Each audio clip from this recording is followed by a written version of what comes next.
My name is Samuel McKenzie, and I'm writing this account in the year 1892, at the age of 43, from my cabin deep in the forests of northern Wisconsin. For most of my adult life, I've been a solitary man, content with the rhythm of my axe against timber and the silence of the wilderness. But this is the story of how a single moment on a cold October morning transformed me from a lonely lumberjack into something I never expected to become: a father. It was October 15th, 1892, when I made the discovery that would change my life forever. I had been working a section of forest about 3 miles from my cabin, cutting timber for the upcoming winter orders. The morning had started like any other. I rose before dawn, ate a simple breakfast of coffee and hardtack, and headed out with my tools and my faithful mule, Bessie, to haul the logs.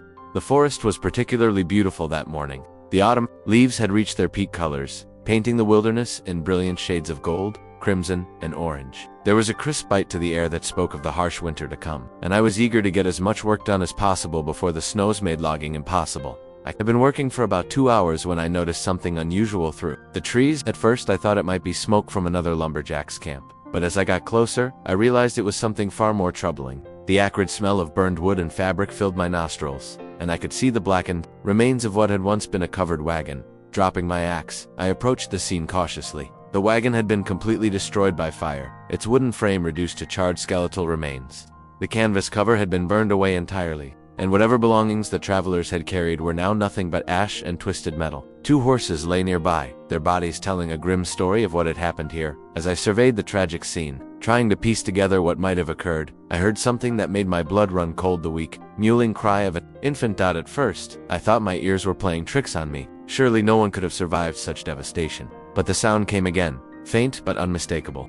Following the cries, I found myself drawn to a small depression in the ground about 20 feet from the wagon, partially hidden by fallen leaves and debris. There, wrapped in what appeared to be the remnants of a wool blanket and some torn clothing, was a baby, a little girl who couldn't have been more than a few months old. Her tiny face was red from crying, her small fists waving in the air as she voiced her distress to the uncaring forest. I knelt beside her, my hands trembling as I gently lifted her from her makeshift bed. She was so small, so fragile, that I was afraid I might hurt her just by touching her. But as soon as I picked her up, she stopped crying and looked at me with the most remarkable pair of blue eyes I had ever seen. "Well, little one," I whispered, "what happened here?" As I held her close to my chest, I began to examine the scene more carefully. The wagon had clearly been attacked. I could see bullet holes in some of the remaining wood, and the way the fire had burned suggested it had been deliberately set. This wasn't an accident, it was an ambush. Looking around the area, I found the bodies of 2 adults, a man and a woman who had clearly been the baby's parents. They had been shot, and their bodies partially burned in the fire.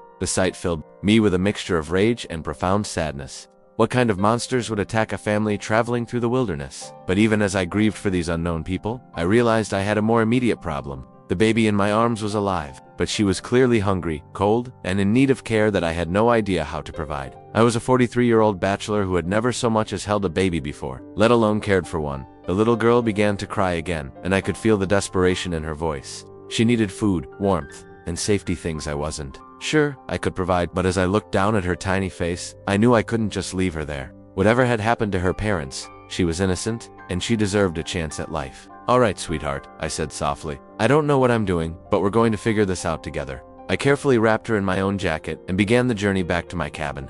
The walk that normally took me 30 minutes seemed to take hours as I moved slowly and carefully, trying not to jostle the baby too much. She continued to cry intermittently, and each wail felt like a knife in my heart.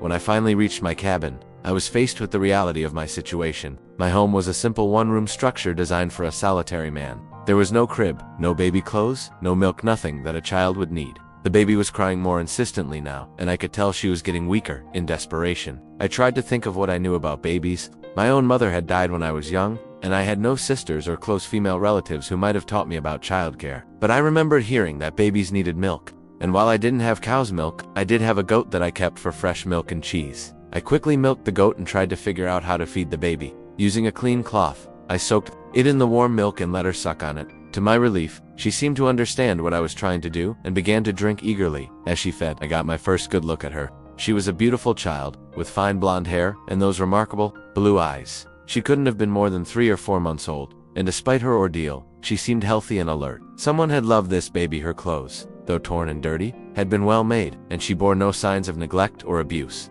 After she had eaten, she seemed to calm down, and I was able to examine her more closely. Pinned to her blanket was a small piece of paper with writing on it. The paper was partially burned and water damaged, but I could make out a few words. ... Name is Hope ... Born June ... God bless. Hope. The name seemed perfect for a child who had survived such a terrible tragedy. As I held her, she fell asleep in my arms, and I found myself overwhelmed by a feeling I had never experienced before: fierce, protective love for this tiny, helpless creature. But even as I marveled at this new emotion, I was faced with practical concerns. I knew nothing about caring for a baby. I had no idea what she needed beyond food and warmth. And winter was coming. Harsh Wisconsin winter that could kill even experienced woodsmen if they weren't properly prepared. I spent the rest of that day trying to make my cabin more suitable for a baby. I fashioned a makeshift crib from a wooden crate, padding it with blankets and furs. I heated stones by the fire to keep her warm, and I tried to establish some kind of feeding schedule with the goat's milk. That first night was the longest of my life. Hope woke up crying every few hours, and each time I struggled to figure out what she needed. Sometimes it was food, sometimes she needed to be changed, a task I learned through trial and error, and sometimes she just seemed to need to be held and comforted. As I sat by the fire in the early hours of the morning, holding this tiny child who had been thrust into my life so unexpectedly, I found myself thinking about the future. What was I going to do with her? I couldn't raise a baby alone in the wilderness. She needed things I couldn't provide: medical care, education, the companionship of other children. But even as these practical concerns swirled through my mind, I looked down at Hope's peaceful sleeping face and knew that I couldn't give her up. She had lost everything: her parents, her home, her future, and I was all she had left. Whatever challenges lay ahead, I would face them. I would learn what I needed to learn, do what I needed to do, and somehow find a way to give this child the life she deserved. The next morning, I made a decision that would change both of our lives forever. I would keep Hope and raise her as my own daughter. I didn't know how I was going to do it, but I knew I had to try. I spent the day making preparations for the journey to town. I needed supplies, baby clothes, proper feeding bottles, blankets, and most importantly, advice from people who actually knew something about caring for children. The nearest town was Pine Ridge, about 15 miles away, and I rarely made the trip more than once a month for supplies. As I prepared for the journey, I found myself talking to Hope, explaining what we were going to do and why. She seemed to listen, her bright blue eyes following my movements around the cabin. "We're going to town, little one," I told her as I wrapped her carefully in warm blankets. "We're going to get you everything you need, and then we're going to come back here and figure out how to be a family." The word family felt strange on my tongue. I had been alone for so long that I had forgotten what it meant to be responsible for someone else, to have someone depend on me for their very survival. But as I looked at Hope, I realized that this was what I had been missing all these years: not just companionship, but purpose. The journey to Pine Ridge was challenging. Hope cried for much of the trip, and I had to stop frequently to try to comfort her and give her milk. But we made it, and when we arrived in town, I was greeted with a mixture of curiosity and concern from the townspeople. "Sam McKenzie," called out Martha Henderson, the wife of the general store owner, "what in the world do you have there?" "It's a baby," I said, feeling somewhat foolish for stating the obvious. "I found her in the woods.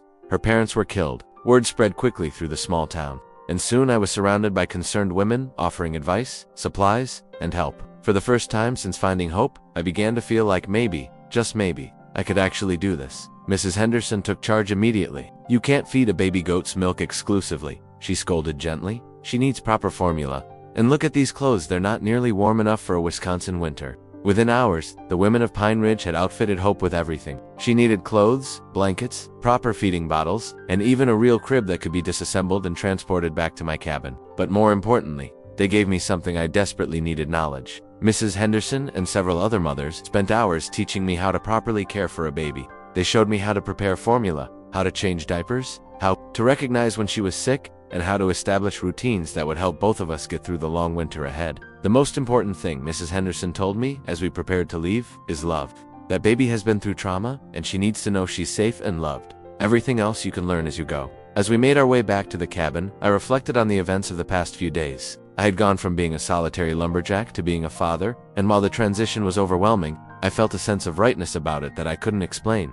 Hope slept peacefully in my arms as we traveled, and I found myself making promises to her, promises that I would protect her, provide for her, and love her as if she were my own flesh and blood, because in every way that mattered, she was. The discovery of Hope beside that burned wagon had changed everything. I was no longer just Samuel McKenzie, the lumberjack. I was Samuel McKenzie, Hope's father, and I was determined to be the best father I could possibly be. As we approached our cabin in the gathering dusk, I looked down at the sleeping child in my arms and whispered, "Welcome home, Hope. We're going to be just fine." What challenges will Samuel face raising Hope in the wilderness? How will their bond grow stronger through the harsh winter ahead? Don't miss the next chapter to discover how love and determination can overcome any obstacle.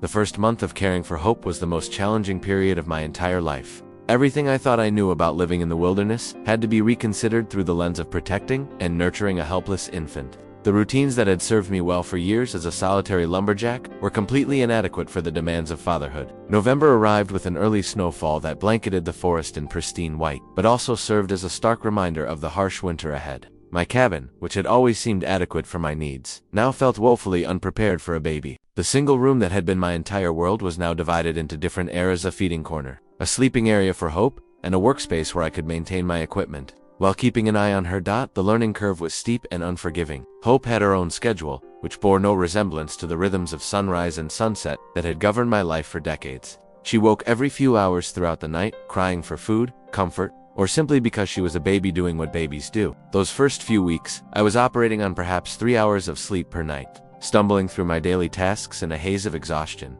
But gradually, we began to find our rhythm. I learned to recognize the different types of cries: the urgent wail that meant she was hungry, the fussier complaint that indicated she needed to be changed, and the inconsolable sobbing that meant she simply needed to be held and comforted. Each small victory felt monumental. The first time she fell asleep in my arms without crying, the first time she smiled at me, the first time she slept through the night. These moments became the highlights of my existence. The practical challenges were immense. Keeping formula at the right temperature in a cabin heated only by a wood stove required constant attention. I had to learn to bank the fire carefully so it would burn steadily through the night without overheating the small space. Washing diapers and baby clothes in the middle of a Wisconsin winter meant melting snow and heating water over the fire multiple times a day. My work as a lumberjack had to be completely restructured. I could no longer spend entire days in the forest, returning home only at sunset. Instead, I worked in shorter shifts, never venturing more than a mile from the cabin so I could return quickly if Hope needed me. This meant my productivity dropped significantly, but I found I didn't care.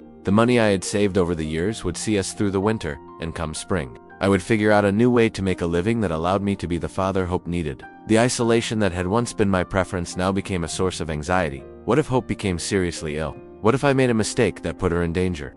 The nearest doctor was in Pine Ridge. A journey that could take hours in good weather and might be impossible during a severe storm. I found myself constantly worried about her health, checking on her breathing while she slept, feeling her forehead for signs of fever, and analyzing every change in her behavior for potential problems. But it wasn't all worry and exhaustion. As the weeks passed, I began to experience joys I had never imagined possible. Hope was an alert, curious baby who seemed to take in everything around her with those remarkable blue eyes. She would watch me intently as I worked around the cabin, and I found myself talking to her constantly, explaining what I was doing and why. "Now, Hope," I would say as I prepared her bottle, "we need to make sure this milk is just the right temperature. Too hot and it will burn your little tongue. Too cold and you won't want to drink it." She would listen with what seemed like serious attention, occasionally making small sounds that I chose to interpret as responses. As December arrived and the snows deepened, I realized that Hope was not just surviving in our wilderness home, she was thriving.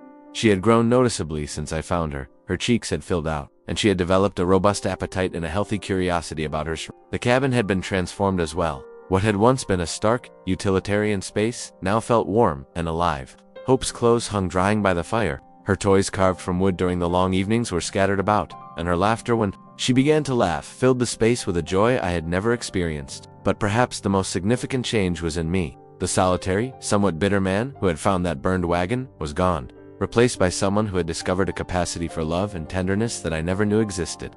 Every morning, when I woke to Hope's cries, instead of feeling frustrated, I felt grateful that she was healthy, grateful that she was mine, and grateful for the purpose she had brought to my life. The challenges of winter intensified as the season progressed. There were days when the snow was so deep and the wind so fierce that I couldn't venture outside at all. During these times, the cabin became our entire world, and I had to find ways to keep both of us occupied and content. I carved toys for Hope, told her stories about the forest and the animals that lived there, and sang her songs that I half remembered from my own childhood. One particularly severe storm in January tested us both. The wind howled around the cabin for 3 days straight, and the snow piled so high against the door that I had to dig us out when it finally stopped. During those 3 days, our supply of firewood ran dangerously low, and I had to burn some of my furniture to keep us warm. Hope seemed to sense the tension and was fussier than usual, but we made it through together. It was during that storm that I realized something profound had happened. I was no longer afraid of being alone, I was afraid of losing Hope. She had become not just my responsibility, but my reason for living. The thought of anything happening to her was unbearable, and I found myself making plans for her future that extended far beyond just surviving the winter. As spring approached, I began to think seriously about what kind of life I wanted to give Hope. The wilderness had been perfect for a solitary man, but was it the right place to raise a child? She would need education, social interaction with other children, and opportunities that I couldn't provide in our isolated cabin. But every time I considered the possibility of moving to town, I looked around at our home and felt a deep reluctance to leave. This was where Hope had learned to smile, where she had said her first words which sounded remarkably like Papa, and where we had become a family. The forest had been the backdrop for the most important transformation of my life. The solution came to me gradually. Instead of choosing between the wilderness and civilization, I would find a way to give Hope the best of both worlds. During the winter months, we would stay in our cabin, where she could learn to love the forest as I did. But during the warmer months, we would spend time in Pine Ridge, where she could attend school and make friends with other children. This decision led to another realization: I needed to think about Hope's future in ways that went beyond just the immediate challenges of caring for her. She would need to know about her origins, about the parents who had loved her before I found her. I had buried her parents' bodies that first day, marking the graves with simple wooden crosses. Someday, when she was old enough, I would take her there and tell her their story, as best I could piece it together. I also began to think about the legal aspects of our situation. Hope wasn't officially my daughter, and if anything happened to me, she would have no legal protection. I made plans to speak with a lawyer in Pine Ridge about adoption proceedings, to make our family official in the eyes of the law. As winter began to give way to spring, I reflected on the incredible journey we had taken together. The frightened, helpless infant I had found beside that burned wagon had grown into a happy, healthy baby who filled our cabin with laughter and love. And I had been transformed from a lonely lumberjack into a father who couldn't imagine life without his daughter. The challenges hadn't disappeared, if anything. They were becoming more complex as Hope grew and developed. But I had learned that love could overcome obstacles that had once seemed impossible. I had learned that family wasn't just about blood relations, but about the bonds we choose to create and nurture. One evening in early March, as I sat by the fire with Hope sleeping peacefully in my arms, I thought about the chain of events that had brought us together. Her parents' tragic death had been a terrible thing, but from that tragedy had come something beautiful: love between a father and daughter that was as strong as any biological bond. Your mama and papa would be proud of you, little one, I whispered to her sleeping form, and I promise you, I'll spend the rest of my life making sure you know how much you're loved. As I looked ahead to the challenges and joys that awaited us, I felt a deep sense of contentment. The discovery of Hope had changed everything about my life, but it had changed it for the better. I was no longer just surviving in the wilderness, was living, loving, and building a future for both of us. The lumberjack who had found a baby wrapped in rags beside a burned wagon had become a father, and that transformation was the greatest accomplishment of my life. How will Samuel balance raising Hope between wilderness and civilization? What new challenges await as she grows older?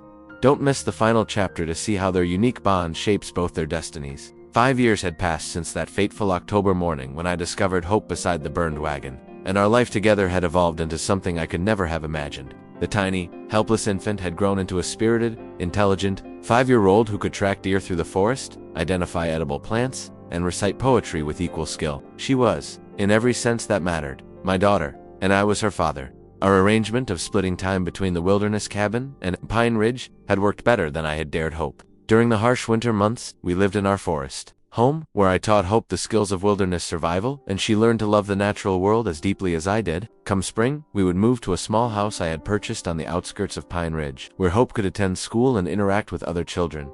This dual existence had shaped Hope into a remarkable child. She was equally comfortable skinning a rabbit or reciting multiplication tables, tracking animal prints in the snow, or playing with dolls. The other children in Pine Ridge were fascinated by her stories of life in the forest, and she had become something of a local celebrity, the wild child who could survive in the wilderness but also excelled in her studies. But as Hope grew older, questions about her origins became more frequent and more complex. She had always known that I wasn't her biological father, and I had told her the basic story of how I found her. But now she wanted details. What had her parents looked like? What were their names? Why had they been killed? I had dreaded this conversation for years, but I knew it was inevitable. One evening in late spring, as we sat by the fire in our Pine Ridge home, Hope looked at me with those serious blue eyes and asked the question I had been expecting.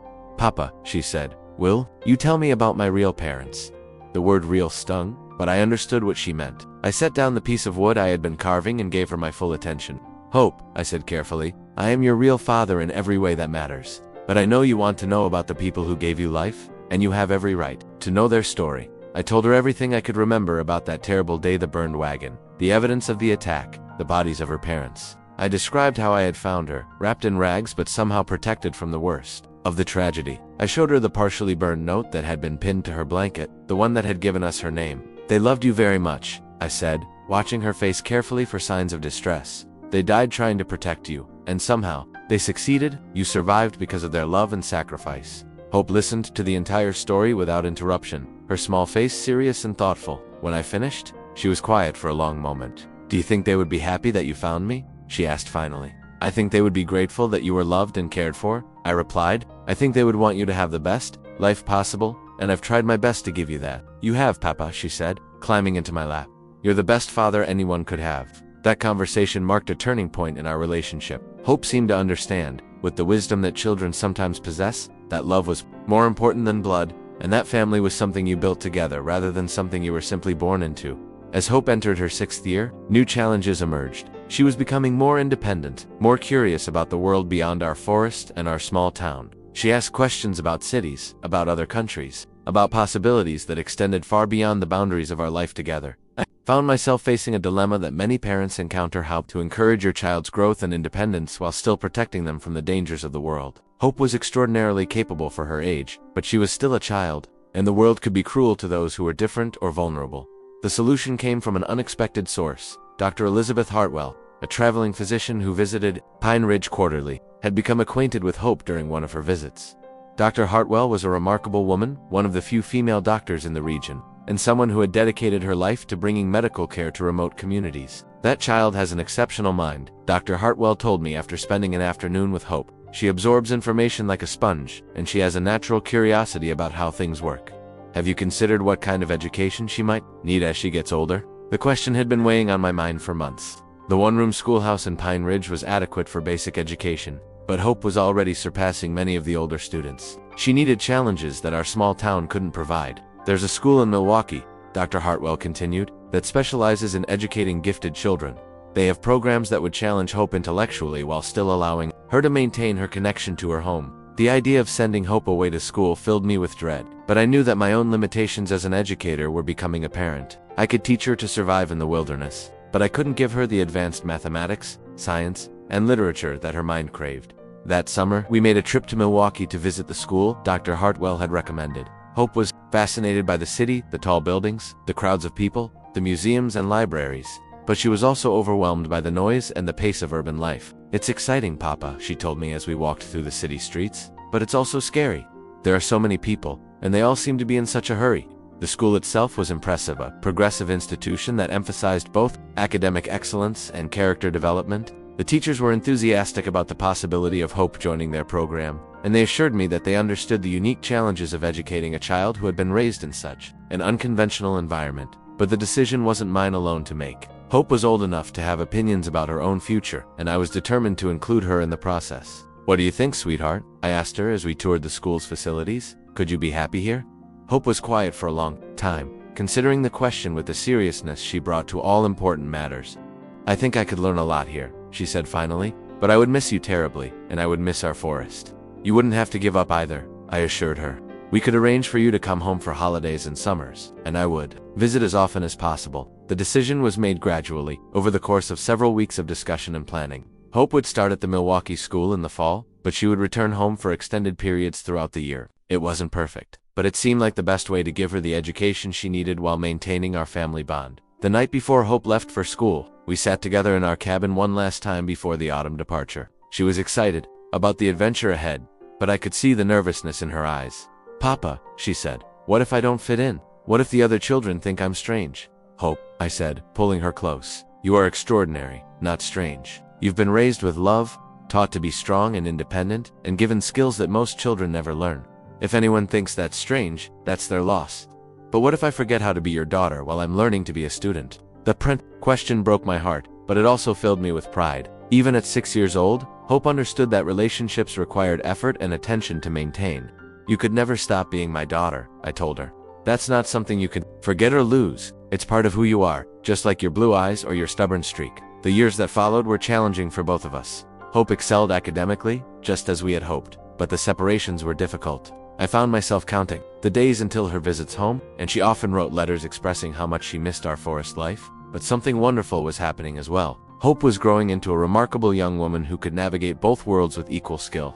She could discuss advanced scientific theories with her teachers and then come home and help me track a wounded deer through the forest. She was becoming the bridge between civilization and wilderness that I had always hoped she could be. When Hope turned 16, she made a decision that surprised everyone except me. Instead of pursuing higher education immediately, she chose to spend a year at home, helping me with the logging business and reconnecting with her roots. "I need to remember who I am," she explained to her teachers, who were disappointed to see such a promising student delay her academic progress. "I need to understand where I come from before I can decide where I'm going." That year was one of the best of my life. Hope and I worked together as partners, and I watched her apply the analytical skills she had learned in school to the practical challenges of wilderness life. She improved our logging techniques, developed more efficient ways to transport timber, and even began teaching wilderness skills to other young people in the area. But more importantly, that year solidified our bond as father and daughter. We had weathered the challenges of separation and growth, and our relationship had emerged stronger than ever. When Hope finally left for college, she chose to study forestry and environmental science. I knew that our connection would endure any distance or challenge. She had become everything I had hoped for, and more intelligent, capable, compassionate, and strong. Now, as I write this account at the age of 68, Hope is 25 years old and has returned to our area. As a professional forester, she has married a good man who understands and respects her unique background, and they are raising their own children with the same love and attention that Hope and I shared. The burned wagon where I found her has long since rotted away, but I still visit the site occasionally. It's marked now with a proper monument that Hope and I erected together, a tribute to her biological parents and a reminder of the tragedy that brought us together. But the real monument to their memory is Hope herself, the baby who survived against all odds and grew into a woman who embodies the best of both worlds. She has never forgotten her origins, but she has also never doubted that she is loved and valued for who she is. The lumberjack who found a baby wrapped in rags beside a burned wagon learned that family is not about blood or biology, it's about love, commitment, and the choice to care for another person unconditionally. Hope and I chose each other, and that choice has been the greatest blessing of both our lives. As I watch Hope with her own children, teaching them to love both the wilderness and the wider world, I know that the legacy of love that began with a tragic discovery in the forest will continue for generations to come. The discovery that changed everything had given me not just a daughter, but a purpose, a future, and a love that would last forever. A powerful story about how love transcends blood and biology. Samuel and Hope prove that true family is built through choice, dedication, and unconditional love. Like if you believe in the power of chosen family, subscribe for more stories about courage, love, and second chances, and share to remind others that the greatest families are often the ones we choose for ourselves. Legal notice. This story is completely fictional and created solely for entertainment purposes. The characters, events, and situations described are products of imagination and do not represent real facts. Any resemblance to real people or events is purely coincidental.